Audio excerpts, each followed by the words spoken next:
Добар ден, драги ученици. Јас сум Ана Јаневска и денес јас ќе бидам вашиот наставник. На часот по македонски јазик ќе обработуваме наставната содржина состав по низа слики од програмското подрачје изразување и творење. На самиот почеток да ги напоменеме целите кои што треба ученикот да ги усвои по завршување на овој наставен час. Да се оспособи за редоследно хронолошко раскажување, усно и писмено, по дадени слики. Да се оспособи за поврзување на мислите при изразувањето. Да се оспособи за правилно опишување и избогатување на вокабуларот со нови зборови и изрази. Кои се очекуваните резултати? Ученикот да уме хронолошки да раскажува, усно и писмено по дадени слики. Да уме да ги поврзува мислите при изразувањето и да употребува убави изрази, описи и чувства во усното и писменото изразување и пишување.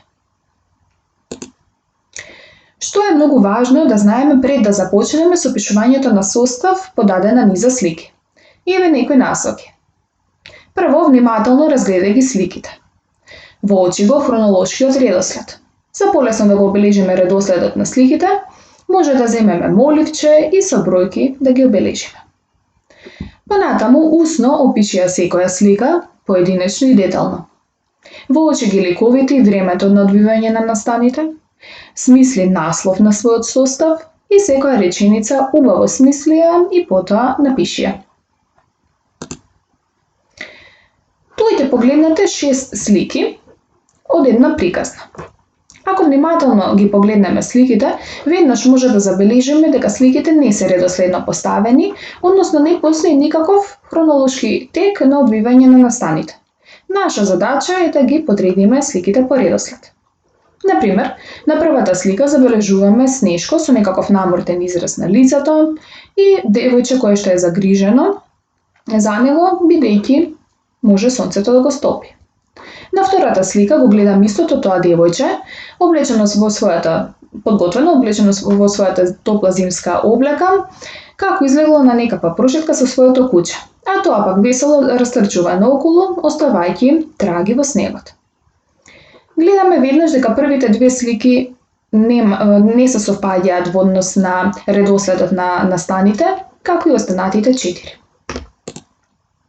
Ајде да ги подредиме сликите по хронолошки редослед и подетално да опишеме секоја слика.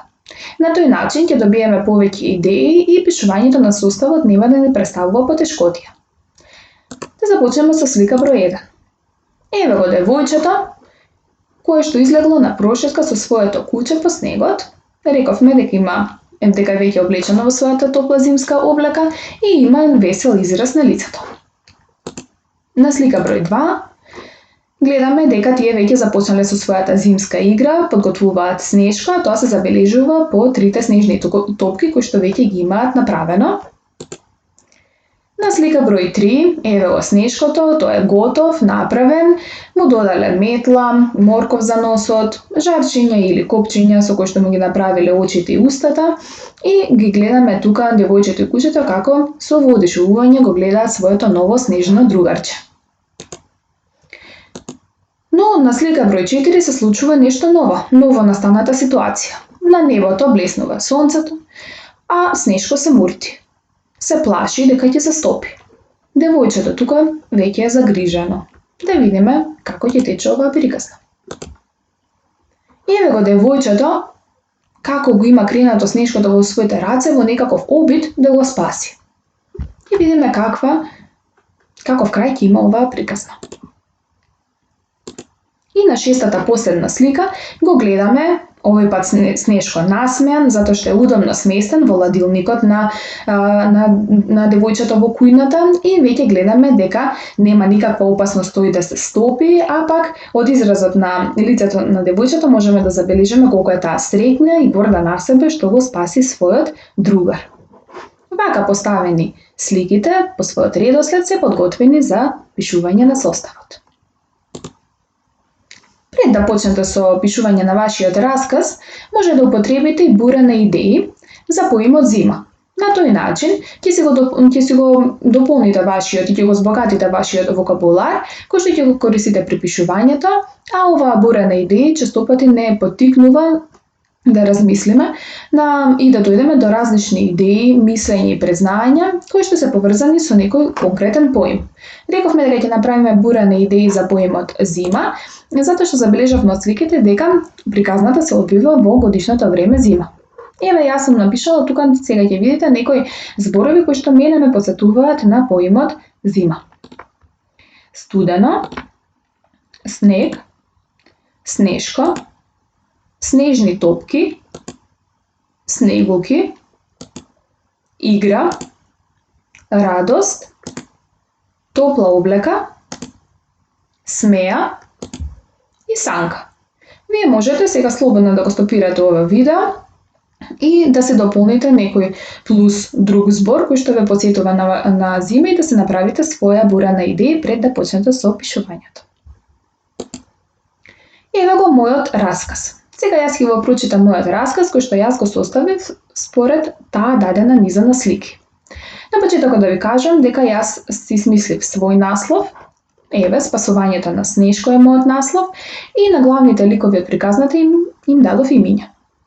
Ајде внимателно да слушнеме приказната. Беше облачен зимски ден. Насекаде имаше мека снежна покривка. Гледајќи оваа убавина, Сара одлучи да отиде во паркот заедно со незиното куче Барт. За да биде оваа прошетка поинтересна, Сара доби прекрасна идеја.